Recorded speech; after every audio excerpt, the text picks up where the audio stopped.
Hi, I'm Sherry Mraz, the owner and founder of the Wellness Cooking Academy. And I'm Lori Riddle of Social Bee Marketing. We are getting into the last quarter Yeah. of the year, and it's the best time to set your calendar. So every year we run a planning workshop. It teaches you how to run your calendar for the most optimal results. We added another workbook. It's in addition to, it is I'll show it. Oh, look, you printed it out. Yeah, I printed it out so I could copy it. It's the goal setting workbook.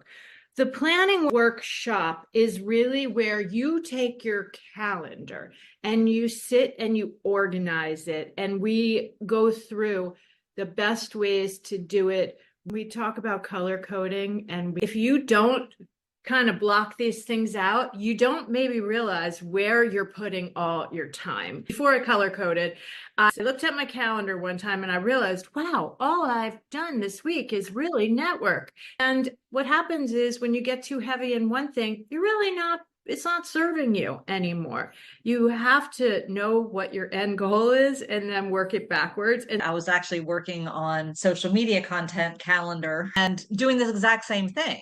I mean, based on what the activity was or what my end goal was, I was, assigning it a certain color so that I can make sure that I'm doing all the things I need to be doing just by looking at it visually. So you don't want to be, too heavy one color, or you're, like you just said, you're not spending time doing other activities that you need to be doing. So I know for me, and what we did in the planning workshop is try to keep it as simple as possible, like so simple, because you have a lot better odds of not veering off of that system. Like I use a note card system on my desk. It's no different than what we laid out. It's just that I put them on these cards because I stick it right next to my computer. So it's like what works for you. So you do it on little cards.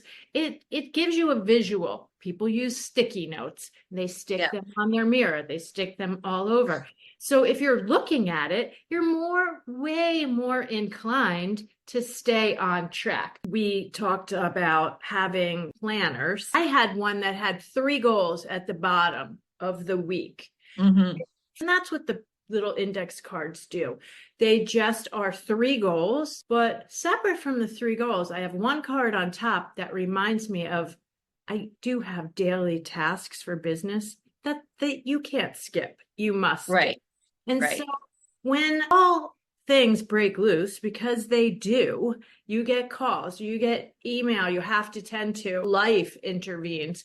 You can at least look at that one card or one list that is, these are the things that I must do to start my workday. I work a little bit differently than you do. I mean, you're always very like print the paper, have the calendar. Yes. You know what I mean? You're very like, I guess visual. I Hands-on. like lists on the computer, on my phone, lists where I sign colors or I sign priority number. But same deal though. I mean, there's things that have to be done every day. And I do the same thing. Just got to have my weekly sales meeting with my team. And I'm like, these are the things that you have to do for every appointment. If you don't do these 5 things, then you're not going to get your sale, or you're going to forget that that's something you need to do. I said, this is the 5 things you need to do for every single call. Check it off. Did you do this? Did you follow up? Did you send a quote? And they're like, no. I'm like, well, I forgot. I'm like, because you don't have a system. You have to have a system because absolutely have to have a checklist for every single client file, or you're going to forget something. Definitely. We have high accountability, but you should have that same accountability for yourself. Yes. You are the CEO of your business. Once you decide to start a business, you really got to show up to work. You can't just work on it a little here and a little there. Right. You can, if it's your hobby, you can enjoy the heck out of it, do it as a hobby. But as soon as you really want to like run a business, you gotta show up to work and ask yourself, are you would you fire yourself if you really were looking at yourself as the boss? Would you be like, Right. oh my gosh, you never show up? Yeah. Are They you doing should. the activities that you need to do on it? And that's the whole point of the planning workshop, is giving you suggestions or things to think about on how to plan your day so that you are doing all the activities that need to be done. Because you're not just the CEO, you're the secretary, you're the IT, you're the marketing expert. I mean, you're all the things. So Yeah. that can get overwhelming if you don't have a plan every day of what you're going to work on. Right. And we also need You hire need to the right work- people for the things that you don't want to do. When I worked with a business coach many years ago, she had me sit with a year calendar because it's running your business on quarters. So Right. it's a Right. 12-week plan. And if you're gonna take a family vacation, like you got to put that on there. You start working it backwards.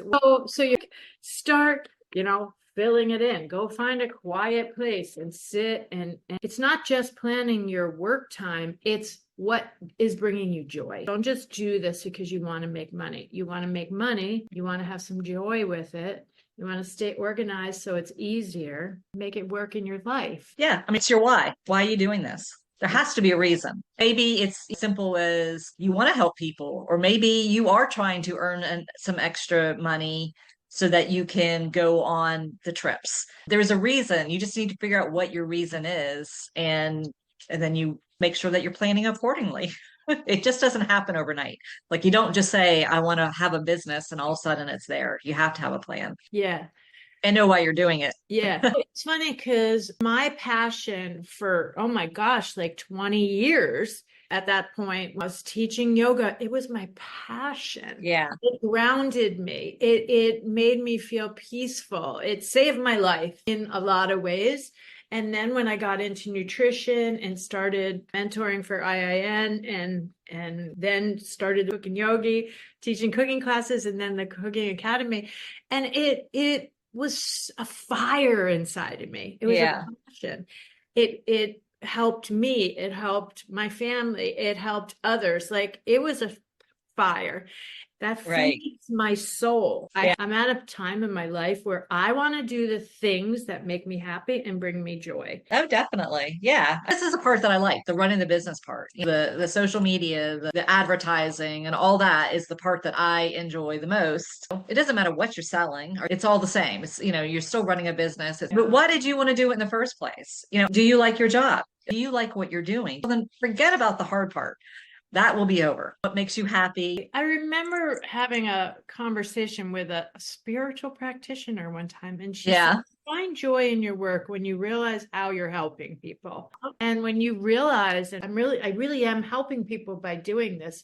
Yeah. I honestly believe everybody has a God-given talent that they just, if they haven't figured it out yet, they haven't explored it, they don't know what it is. And that's one of the things you and I help people with a lot. We help people find where match their passion and their God-given talent. So they can blossom. And that's a part of coaching. So that's really what we do, because it's the last quarter of the year. We'll kind of stay on topic with staying organized. Yeah. And a big part of that is decluttering. Oh my God. That's exactly what I was doing this morning. You got to keep things as simple as you can. The less stuff you have, even your desk, like clean your desk to zero if you can. Just take 3 minutes at the end of the day and kind of put things away. I use a list, and same thing what you said before, where you like prioritize it. I do that too. I'll write my whole list. Then I kind of look it back over and I go 1, 2. It might not be written in order, and I can't work my list that way because then it's going to take me all day and I might not have gotten to the most important thing. It's like, what do you really need to achieve? But if you have a lot of stuff on your list, I always try to do the big stuff first. That way, then you're just left with little things that take 2 seconds to do. Yeah. Get the big stuff done. Are big as in time consuming big or hard? Both. Like eat the frog? Yes. Oh, definitely.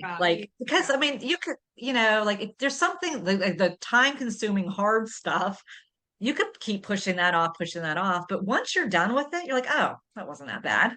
I'm done. Get up in the morning and do the hardest thing Yes. first. And then you're done. Done. And it is really, really fulfilling to feeling like you've finished. Yeah. It's not so heavy and looming hanging over you. So if I do it first thing in the morning, it's done. Yeah. I agree with that. All right. On that note, We really appreciate you. Thanks for being here. See you soon. oh, goodbye.